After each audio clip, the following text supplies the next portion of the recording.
This is Solum Literary Press. I'm your host, Riley Bounds, and this is the Solum Podcast, where we discuss and examine the intersection of the modern renaissances in evangelical literature, philosophy, and spiritual formation. Today, I'm excited to have Professor Doug Lindquist returning to the podcast.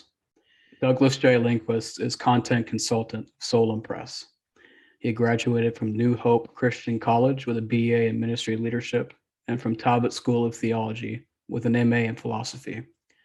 His academic writing has appeared in the Journal of Contemporary Theological Studies. He currently teaches philosophy at Grand Canyon University. More information will be given in the show notes, including a link to Doug's prior interview on Solum Podcast. So Doug, welcome, and thanks for joining me again. Yeah, I'm very happy and excited to be back with you. Awesome. Well, Doug, in our first discussion, you said that as a worldview, Christianity stands out in the marketplace of ideas. So how did you come to that conclusion? So most of my life, I was interested in the big questions. I didn't know that there was a field called, I didn't know much about philosophy. I didn't know there was a field that formally addressed the big questions. But then when I was 21, I had a conversion experience, which started from overhearing philosophers talk about Christianity and about different religions.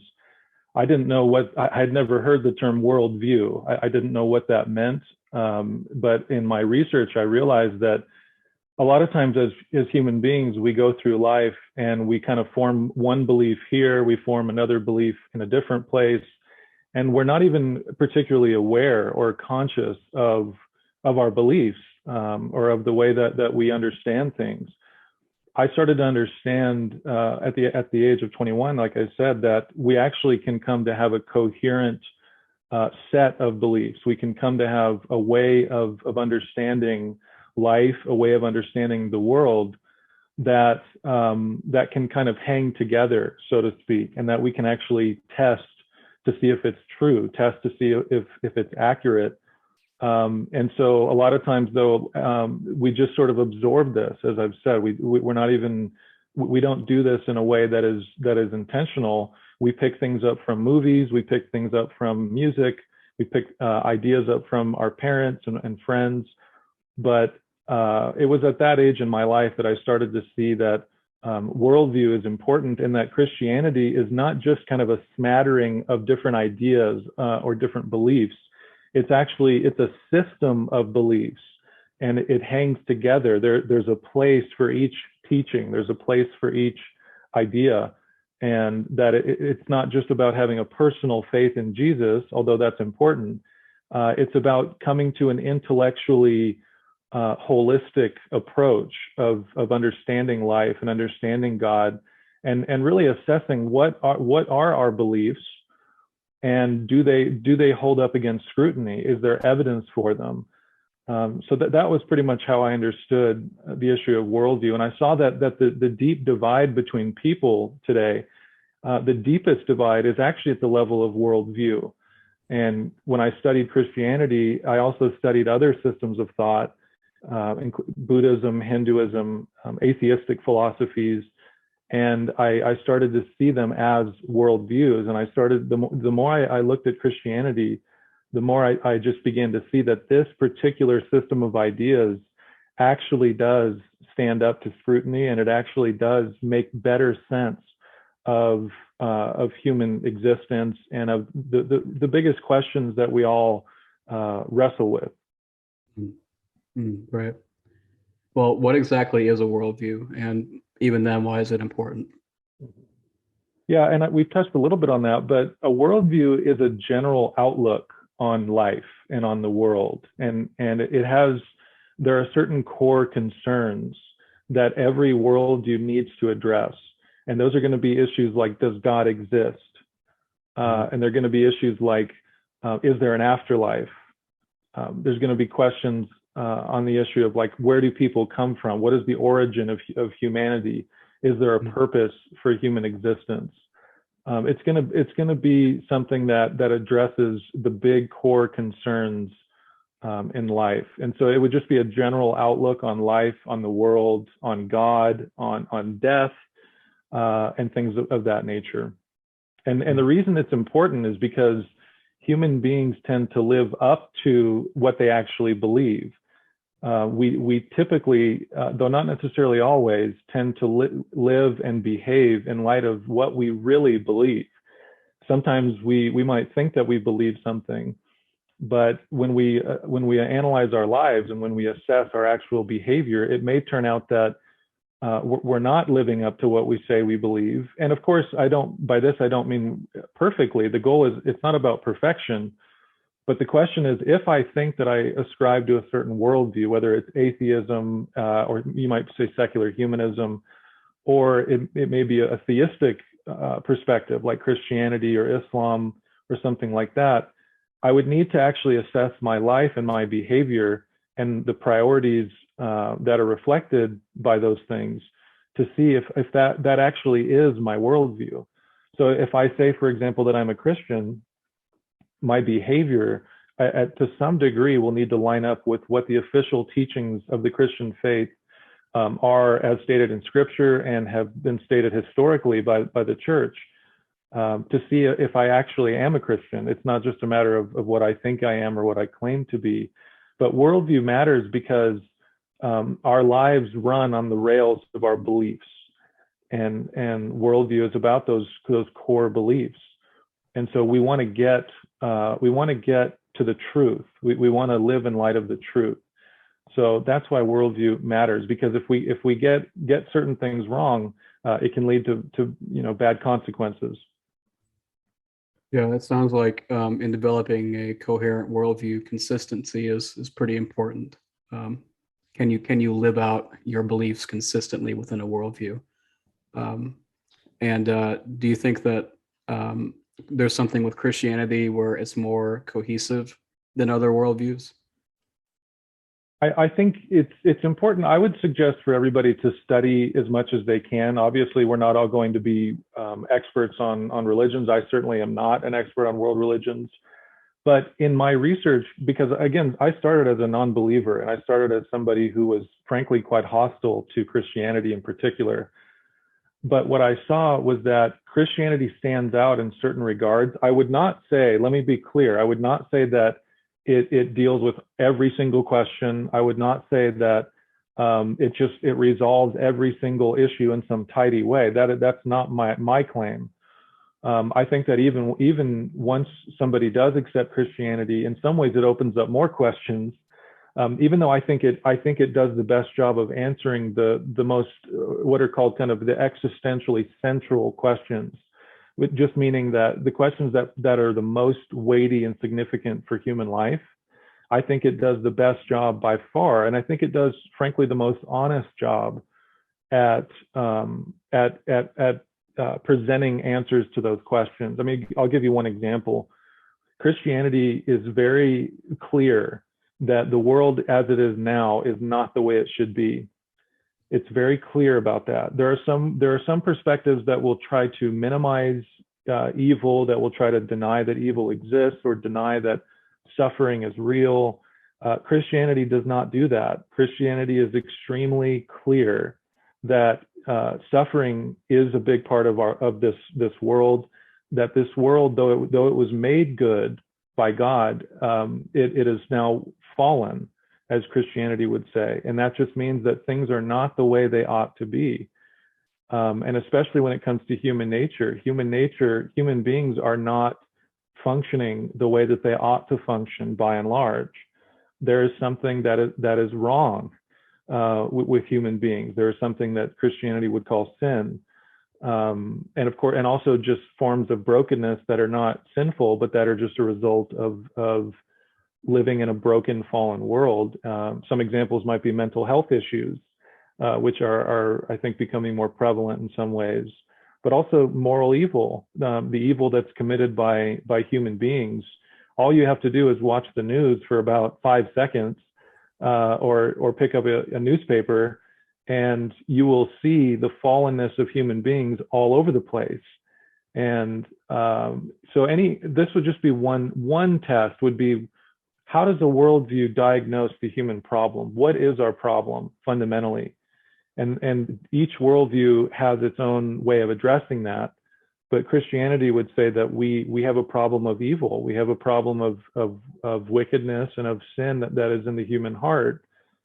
And so then with that claim, you just need to test that claim against the evidence.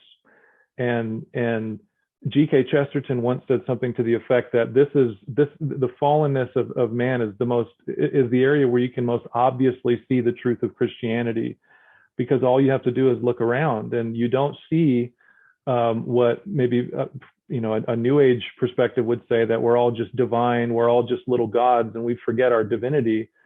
You don't see that. You don't see little gods. You see people who are broken in ways that are not their fault, but that also do things that are wrong.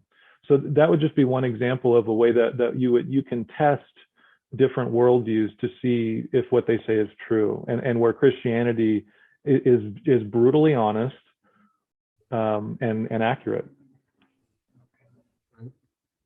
Well, what subject is most foundational to a person's worldview?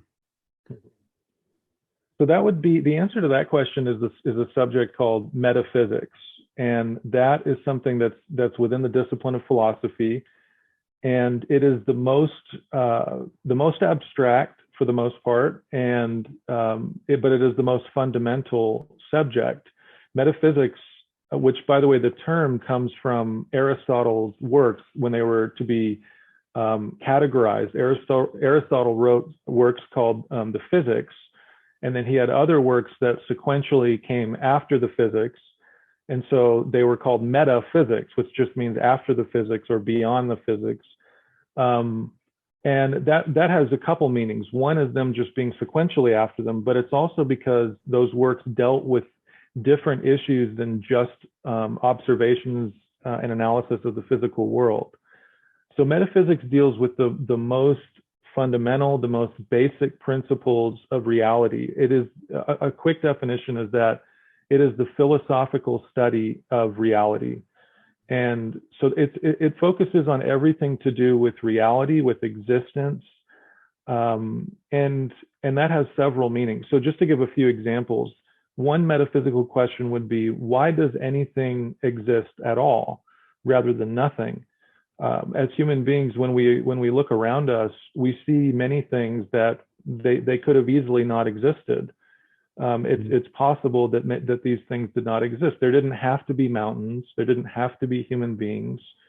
There didn't have to be stars, but we do observe these things. And so the question is, why does any of this exist at all rather than nothing? That's one of the big puzzles historically in metaphysics. But there are also other areas like, does God exist? And also, if God does exist, what is God like? How do we understand God? What sort of properties or qualities does God have? Another area would be, what does it mean to be a human being? What are human beings? Are we just physical things? Are we just things that abide by the laws of physics and chemistry? Or is there something else to us? Is there something like a soul? Is there something like a mind, like a non-physical aspect to us? A further issue in metaphysics would be, do we have free will? Or are we just kind of determined by our biology, by our genetics, by our environment, or perhaps by God even? That this would be another puzzle, the issue of free will. But to boil it all down, the most foundational question that every worldview addresses is, what is real? What does the worldview see as being real? What exists, and what we would say ultimately real? And that means, what are the basic constituents of reality? Is it ultimately just matter? Is it ultimately just physical, stuff? Or is it something spiritual like God? When you get to the very bottom of reality, the very base, what is it composed of? Is reality made of just one kind of thing, or is it made of multiple kinds of things? So this is going to be the deepest and most fundamental issue that every worldview needs to grapple with. Yeah, the term reality has come up quite a bit in your last question. So And it is kind of hard to, when you put people on the spot, say actually what it is. So how would you define reality?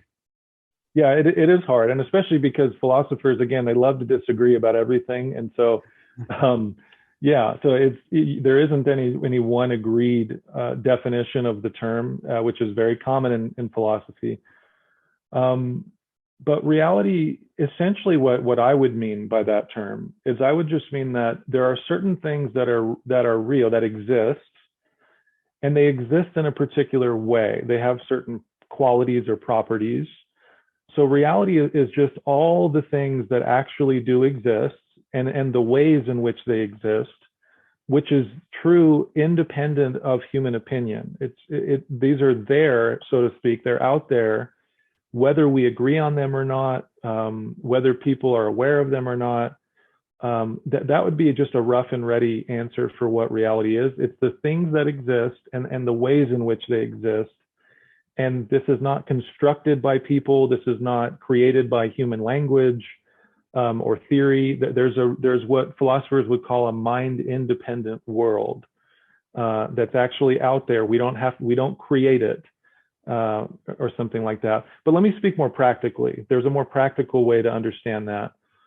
Reality, and this is from my favorite philosopher, Dallas Willard, reality is what we have to deal with. Reality is what we have to deal with. And there's a couple other ways to put this. Reality is what we can rely on to be there, and that we have to come to terms with. The other thing, kind of a funny way to put it, is reality is what you run into when you're wrong. That would be another way to put it. So those would just be a few kind of practical ways to understand it. Yeah, just a general word of advice to our listeners. Just when in doubt, just quote Dallas Willard. So Absolutely. Well, how did Jesus answer the quote unquote reality question? Jesus, as I said in the first discussion, Jesus was not a philosopher in the same sense as the term is used today, but he was a philosopher in kind of the classical sense, the way that it was used more anciently, in a more ancient sense. So he did grapple with the biggest questions. He didn't use a lot of philosophical terminology and language the way that someone like Aristotle did or Plato, but he absolutely did have answers to the core issues that classical philosophers were concerned with. So Jesus absolutely did deal with the reality question. He did. So for him, according to his worldview, he believed he would answer it in a couple ways, or at least we could draw from his teaching a couple ways of answering it. One way would be that what you can rely on is what he called the kingdom of God. So you can rely on God, number one. You should rely on God, he would say. God is, he is the ultimate reality. Jesus said that those who followed him would be adopted into a spiritual family where we would have a perfect Father in heaven, and it's the God who created the entire universe. So on his worldview, we rely on God for everything. We also, we use our own effort, our own intelligence, and things of that sort, but we still rely on God and on his kingdom. So Jesus said, repent, for the kingdom of heaven or the kingdom of God is at hand. What he meant by that was that there is a reality at work that is you are invited to put your confidence in, to put your trust in or your faith in. And as soon as you actively begin to put your trust in that and lean your life on that completely, you will see the hand of God in your life. You will see him working, because there's a real power there. This is not just kind of a pious idea. It's an actual power source. It's a way to draw power for our lives that can enable us to become the kinds of people that we were made to be. And so that was what he was saying. There is a reality that people do not know about, but it is the ultimate reality. It is the most trustworthy reality, and that's God himself and his kingdom. So that would be his answer to the practical question. But in terms of the other side, For Jesus, there were many different kinds of things that exist. Of course, he believed in the natural world. He knew, and in fact, he created it. So he believed in all the things that science, accurately would deliver for us today. But he also believed in supernatural realities. He also believed, of course, in God, and he believed in angels and demons. He believed in heaven and hell. He believed in the reality of miracles. He had a rich supernatural worldview that's very interesting, and that there's more that exists than just what meets the eye. So Jesus would push back against the modern obsession with the physical, and he would say that there is more than just physical reality. There are spiritual realities like the soul, like God, and like angelic beings as well. Well, has science shown that Jesus' worldview is outdated or false even?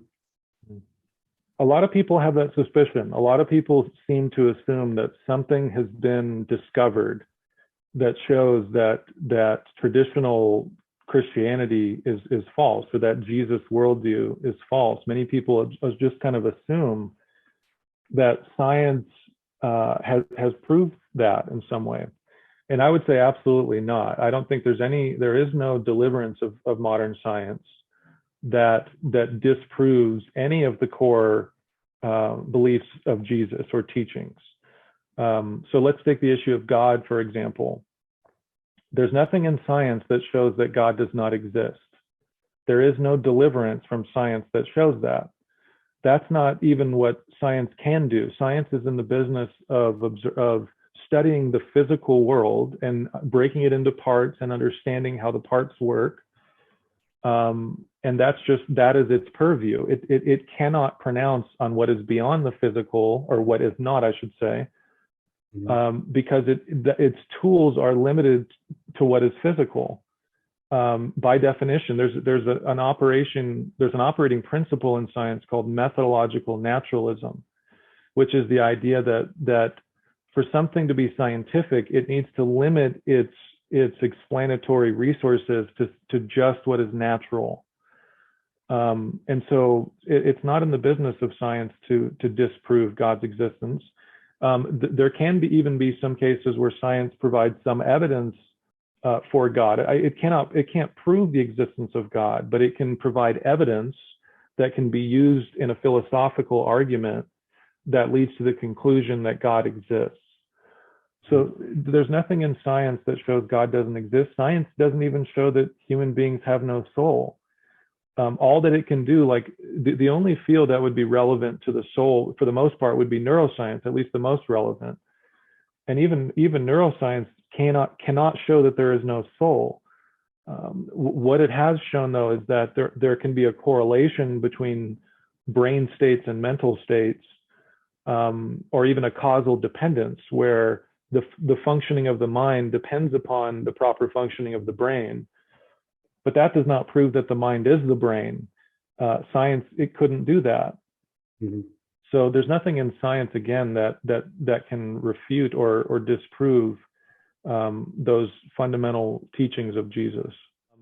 We live in a culture now that has given science, that it almost has a worshipful attitude towards science. Science is obviously a tremendous blessing, and I would see it as a gift from God. If you study the scientific revolution, you will find that virtually all the major players in it were either Bible-believing Christians or something very close to that. And it's a fascinating thing to look at, so that there is no fundamental conflict between science and Christianity. Modern science arose in the West, in Europe, precisely in the most Christian context.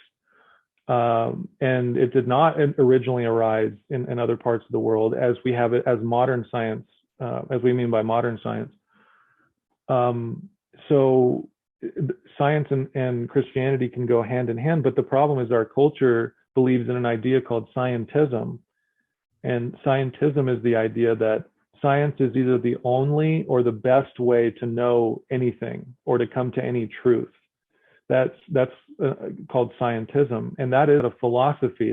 There's nothing in science that concludes that or proves that. That is a philosophical idea that many scientists will assume, because many scientists are not trained in philosophy, and so they will make statements about science that are philosophical. They are not statements of science. So we need to be very careful when we watch popular programs on television or see what popular scientists say. As bright as many of them can be, very often they will speak beyond their training, and particularly when it comes to philosophical issues. Right, I love that. Well, in conclusion here, Doug, metaphysics as a whole, maybe it just seems a bit too abstract for most people, including just lay people like me. So why should people who don't specialize in philosophy really care about metaphysics? Yeah, great question. And the reason is because when we get reality wrong, it hurts us. That's the basic reason, or at least it can. So if we remember that metaphysics tries to understand what exists and also what is the nature of things. So for example, if we don't understand the nature of human beings, if we don't understand, let me take one example. The nature of human sexuality. Many people, there are different views over what it is. What is this phenomenon that we call human sexuality? And many people in the culture want to say, well, it's something that just you do because it feels good, and the only thing that matters is that you have consent. But otherwise, it's something that can be as trivial as just shaking someone's hand. That is a particular view over the nature of sexuality. So what I would say is, if somebody believes that, which I would say, unfortunately, it's a widespread view in our society, and if you live that out, and if you're wrong, and if it turns out that sexuality is something very different, and it's something much more deep and much more sacred, then that belief can hurt you if you get reality wrong on that issue. But you could even say, you could say, if the Christians are getting it wrong, right, and they have a more restrictive view of sexuality, then perhaps it's hurting Christians because they're missing out on pleasure they could be having. You could argue it both ways, but the essential point is that when we get reality wrong, it can hurt us, and sometimes it can hurt us in very severe ways. So we study metaphysics and we study philosophy because we want to live a thoughtful, examined life. We want to be on good terms with reality, because when we get it wrong, it can bruise us and it can harm us. And so we want to be on good terms with it. That was great, Doug. Thank you. And thank you for coming back. Thank you for taking the time. And I just, wish you luck with everything. Congratulations on GCU, and have a great new year. Thanks, man. You too.